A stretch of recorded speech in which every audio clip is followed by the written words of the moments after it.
안녕하세요 여러분, 소몽입니다. 혹시 이 기사 보셨나요? 주식 떠나는 개미들, 비트코인도 손 떼나. 사실 조금 씁쓸한 얘기이기도 하지만 개인적으로 저는 투자할 때 개미들이 많이 몰릴 땐 항상 조심하고 개미들이 떠날 때 반대로 관심을 갖자, 이런 생각을 가지고 있는데요. 공교롭게도 2021년 1월 25일쯤 주가가 한창 신고가를 달릴 때 이런 기사가 났습니다. 미국 주식 옵션 거래가 역대 최대다. 개인 투자자도 앞다퉈서 투자하고 있다. 이 옵션이라는 게 쉽게 말해서 투기성 상품이거든요. 도박처럼 오른다 내린다에 어느 정도 확률을 보고 베팅하는 대표적인 투기성 상품인데, 이런 곳에 개미가 역대급으로 몰렸다면 아무리 봐도 좀 조심해야겠다 느껴지잖아요. 이 기사가 난 지 얼마 지나지 않아서 미국과 한국 주식 모두 고점을 찍고 하락을 하기 시작했습니다. 더 자세히 보시면 이 파란색 그래프가 한국의 코스피, 그리고 검은색 그래프가 미국의 나스닥인데 1월 25일날 방금 보신 기사가 나고, 물론 우연의 일치일 수 있겠지만 한국 주식시장도 전반적으로 하락을 하게 되는 모습이고 미국도 얼마 지나지 않아 하락을 한 모습이었습니다. 근데 그로부터 딱 2달 정도 지난 3월 26일날 공교롭게도 비슷한 기사가 났는데요. 한국에서는 한 경제신문 헤드라인에 드디어 개미들이 주식을 떠난다, 이런 기사가 보이고, 미국에서도 미국 투기 상품, 아까 보여드린 옵션, 파생상품 거래가 드디어 줄어들기 시작하는 모습이다, 이런 자료를 보고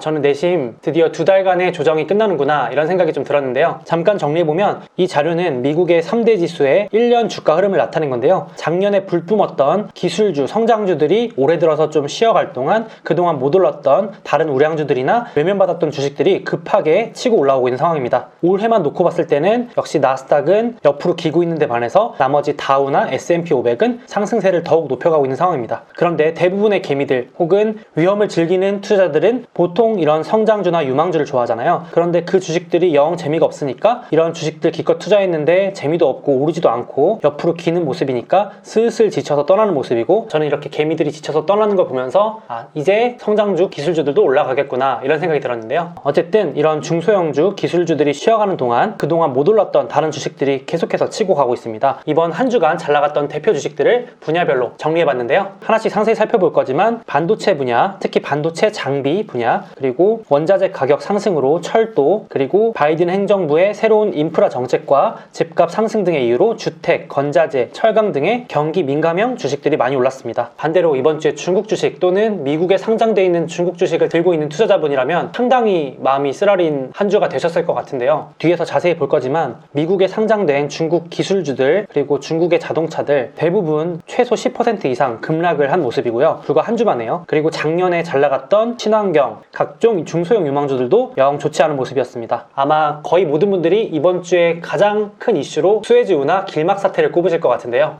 이 사진 보시면 진짜 이 엄청난 크기의 컨테이너가 이 커다란 운하를 완전히 가로막고 있는 모습입니다. 뉴스에서도 많이 보셨을 것 같은데요. 영상을 찍는 시점에서는 3, 4일이 넘어가고 있는데 영상을 올리는 이번 시점에 못 빼면 극단적으로 물류 재앙이 올 수도 있다, 이러면서 겁을 주고 있는데, 실제로 이 길목이 세계 물동량의 12%에서 13%를 담당하고 하루에 여길 지나가는 컨테이너, 이 화물선 양이 전 세계 30%라고 하니까 사상 초유의 길막 사태가 아닌가 싶습니다. 그래서 유럽과 아시아를 잇는 길목, 여기 이 부분이 막힌 건데요. 평소 같았으면 기름이나 각종 원자재들 운반할 때 11시간 걸릴 걸 이제 지금 여기가 계속 막혀 있으면 이렇게 돌아가야 해서 11일이 걸린다고 합니다. 엄청난 손실이 예상되고 있는 거죠. 오른쪽도 보시면 지금 이 엄청난 초유의 길막 사태 때문에 여기 배들이 꼼짝없이 양쪽에서 이러지도 저러지도 못하고 있는 상태입니다. 볼 때마다 참 신기한데요. 위성으로 이렇게 멀리서 찍었는데도 보일 정도면 도대체 얼마나 큰 크기인지 어떤 기사에서 또 다뤘더라고요. 이 컨테이너 선이 오른쪽 보시면 에펠탑보다 크다. 여기 타이타닉도 있네요. 어마어마한 크기입니다. 여기 중장비가 있고 이 컨테이너 선이 있는데 크기 차이가 어마어마하게 느껴지시죠? 지금 인터넷에서도 화제인데요. 이 괴물들이 올라타도 될 정도의 크기다, 이럴 정도로 엄청난 관심을 받고 있습니다. 여기 보시면 지금 이 점들이 전부 다 이 배인데 방금 보여드린 그 컨테이너 선이 여기 껴있으니까 말 그대로 물류 대혼란이 일어난 상황입니다. 안 그래도 지금 경기회복 기대감 때문에 기름을 포함한 각종 원자재들 가격이 치솟고 있고 수요도 늘어나고 있는 상황에서 길막 사태까지 일어나 버리니까 더더구나 공급에 문제가 생기겠죠. 그래서 기사 보시면 수에즈 운하 운항 중단 때문에 원자재, 배를 빌리는 운임료 가격까지 상승 가능성이 있다. 그러니까 당연히 주가는 먼저 움직이겠죠. 미국에 상장된 대표 철도주가 있거든요. 캐나다 기업도 있고 한데 대표 4인방이 벌써 급등하면서 몇 개 주식의 신고가를 갱신하기도 한 모습입니다. 안 그래도 원자재 관련 수혜주로 계속 오르고 있던 주식들의 주가에 기름이 부어진 상황입니다. 그래서 이 대표 대표적으로 철도주, 대형주임에도 한 주에 13% 오르는 걸 알 수 있고요. 거기다가 3월 말쯤 이제 바이든 행정부가 기존의 부양책 이어서 추가로 무려 3천조 원대 신규 부양책을 이제 곧 발표한다는 얘기가 나오고 있는데요. 그러면서 주택 건설, 건자재, 건축, 철강, 각종 원자재 대표 기업들이 한 주 만에 급등하고 있는 상황입니다. 그리고 요즘 반도체 공급 대란이라는 말 많이 들어보셨죠? 반도체가 없어서 못 파는 상황이라고 합니다. 그래서 안 그래도 반도체 투자가 늘어나면 돈을 버는 반도체 장비 회사들이 주가 흐름이 좋았는데 이번에 인텔까지 반도체 공장 투자하겠다고 발표하면서 반도체 장비 회사들의 주가가 이번 주 한 주간 엄청난 상승을 보여준 모습입니다. 안 그래도 지금 미국에서 반도체를 자급자족하려고 벼르고 있는데 마침 인텔도 위기 극복책으로 우리도 삼성전자나 대만의 TSMC처럼 직접 반도체 만드는 공장 짓고 목표는 3년 후에 3위 업체까지 올라갈 거다 이런 발표를 하니까 단기적으로는 이 시장에 인텔이 들어올까라는 영향 때문에 TSMC 주가가 잠시 하락하기도 했었습니다. 지금은 TSMC와 삼성전자가 이 반도체 생산을 거의 양분하고 있다고 봐도 되는데 경쟁자가 들어올 수 있다는 우려감 때문이겠죠. 반도체 공장을 지으면 당연히 거기에 반도체 장비가 들어갈 테니까 이 반도체 장비를 독과점하고 있는 삼총사가 있죠. 이렇게 미국에 전부 상장돼 있습니다. 이 기업들 주가가 보시는 것처럼 아주 가파르게 뛴 걸 볼 수 있습니다. 네덜란드 기업이지만 미국에 상장돼 있는 반도체 장비 기업 ASML은 신고가, 어플라이드 머터리얼즈도 신고가, 램 리서치도 신고가는 아니지만 급등한 모습이고요. 인텔도 발표 후에 약간 기대감과 실망감 이런 것들이 섞이면서 급등 급락을 보여주고 있는 모습이었습니다. 이렇게 지금 반도체 공급 대란 때문에 주가가 훨훨 나는 기업도 있는 반면에 반도체 공급 대란 때문에 피해를 보는 기업들도 당연히 있겠죠. 대표적으로 자동차 기업들이 있는데 이번 주에 중국의 전기차 대장 기업 니오도 중국 자동차 업체는 처음으로 이제 5일이나 생산을 중단하겠다고 밝혔습니다. 그러면서 니오뿐 아니라 관련 전기차 주식들이 모두 급락하기도 했는데요. 안 그래도 요즘 성장주나 중소형주 작년에 많이 오른 주식들 분위기가 안 좋았는데 엎친 데 덮친 격으로 이런 소식까지 전해지니까 니오, 샤오펑, 리오 모두 다 다시 급락하는 모습이고 덩달아서 테슬라도 영 좋지 않은 모습입니다. 사실 그것뿐만 아니라 이번 주에 중국 기업은 완전 악재 투성이었는데요. 여기 보시면 미국의 증권거래위원회에서 이제 미국에 상장된 외국 기업, 특히 중국 기업이겠죠. 그런 기업들의 회계 감사를 거부할 경우에 아예 상장 폐지 시켜버리겠다 이렇게 밝히니까 그 우려감에 리오, 바이두뿐만 아니라 미국에 상장된 중국 주식들은 거의 모두 폭락한 모습을 보였습니다. 보시면 이 아이치라는 중국 미디어 기업, 텐센트 뮤직이라는 미디어 기업 보시면 정말 무섭게 빠진 거 볼 수 있습니다. 거의 일주일 만에 반토막 났고 이것도 일주일 만에 반토막 나버렸습니다. 그리고 2021년 정말 가파르게 올랐던 바이두, 전기차나 신사업 진출로 기대를 많이 받았었는데 완전히 상승분을 반납하는 모습이고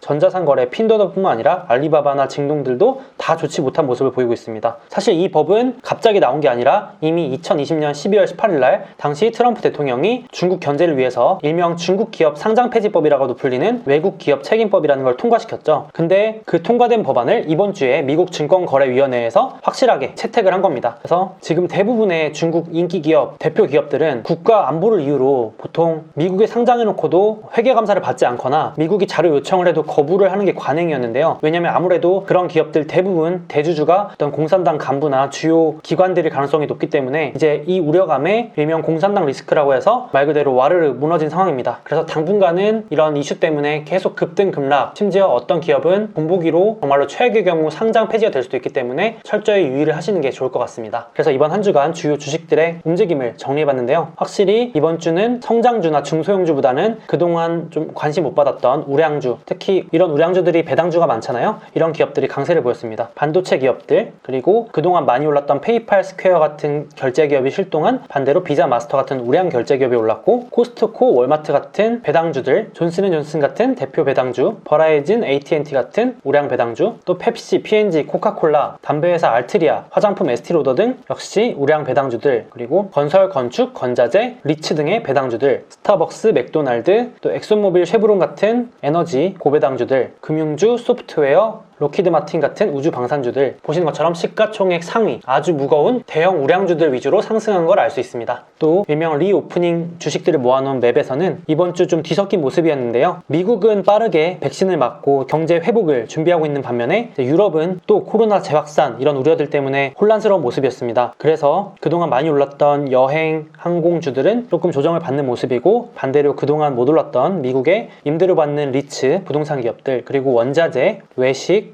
화장품, 에너지, 원자재 운반 이런 상대적으로 우량하거나 경기 민감이거나 배당 관련 주식들이 많이 오른 걸 알 수 있습니다. 이 주도주 맵이 제가 2020년 3월부터 시작된 이 강세장 속에서 주도주로 뽑힌 주식들을 정리해 놓은 맵인데요. 아무래도 중소형주들이 많다 보니까 역시 이번 주에도 다른 대형주들이 오를 동안 약세를 보인 모습입니다. 빨간색이 많은 걸 알 수 있죠. 이 맵에서는 앞서 보여드린 반도체와 건설, 건축 관련 주식들만 상승세를 보였고 나머지 분야의 주식들은 그다지 좋지 못한 모습을 보였습니다. 보신 것처럼 어떤 기간에는 대형 우량주, 어떤 기간에는 배당주, 경기 민감주 이런 식으로 주식시장이 계속 돌고 돌면서 변화하기 때문에 저는 이걸 굳이 매번 쫓아다니면서 스트레스 받기보다는 적절히 비중 조절을 해주는 방법을 쓰고 있는데요. 일명 스트레스 받지 않기 전략입니다. 그래서 예를 들자면 경제가 회복할 것 같다. 그러면 당연히 항공, 여행, 그리고 올드 자동차, 배당을 주는 주식 중에서 주가가 오를 만한 기업들을 이렇게 일부 골라서 분산을 해놓기도 하고요. 또 시장 변화와 상관없이 그냥 꾸준하게 우상향할 수 있는 주식들을 일부 골라서 성장으로 분류해놓고 또 길게 보고 유망한 혁신 분야에 있는 기업들도 일부 골라서 분산을 해놨고요. 또 이렇게 시장이 가끔가다 하락이 오면 장기 계좌를 열어서 ETF를 담기도 하는데 이런 식으로 지금 20, 20, 30, 20, 10 분산하면 딱 100이 나옵니다. 이렇게 골고루 분산해 놓으면 시장에서 나 혼자 소외될 일도 없고 적절하게 어떤 주식이 떨어져도 또 어떤 주식이 올라줘서 제 포트폴리오, 제 자산이 아주 안정적으로 움직일 수 있어서 개인적으로는 선호를 하는 방법입니다. 이러다가 주기적으로 혹은 상황에 맞게 조금씩 비중 조절을 해주는 것도 하나의 방법이 될 수 있겠죠. 그래서 저는 개인적으로 이런 식으로 제가 어떤 주식을 살 때 애초에 지금 내가 이걸 왜 사는지 또 판 다음에 언제 팔 건지 이 이유를 간단하게라도 꼭 기록을 해두는 편인데요. 여러분도 이렇게 해보시면 충동적으로 매매하는 게 많이 줄어드시지 않을까 싶습니다. 설령 스스로 적어놓은 게 틀렸더라도 틀린 건 틀린 대로 공부가 많이 되더라고요. 그리고 영상 속에서 보여드린 이 우량주 맵, 주도주 맵, 리오프닝 맵 같은 다양한 투자 자료는 제가 카페에 업로드를 해두도록 하겠습니다. 그럼 다음 영상에서 만나요. 몽바!